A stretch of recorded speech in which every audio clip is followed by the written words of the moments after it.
Hey guys, welcome back to Read Polish, and I have lesson 11 for you. Lubię ciepłą herbatę.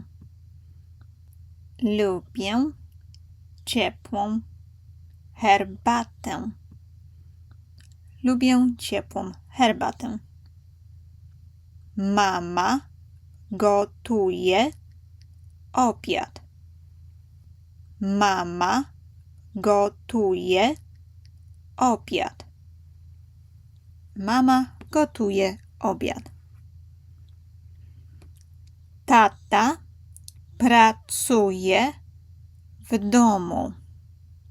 Tata pracuje w domu. Tata pracuje w domu. Dziecko rysuje. Dziecko rysuje. Dziecko rysuje.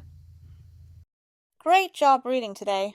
You can find a full guide, vocabulary list, translations, and pronunciation help on Read Polish. blogspot.com. Keep practicing step by step, and remember, short lessons make learning easier. If you like this video, please hit the like button and subscribe for more Polish reading lessons. Do zobaczenia. Pa pa!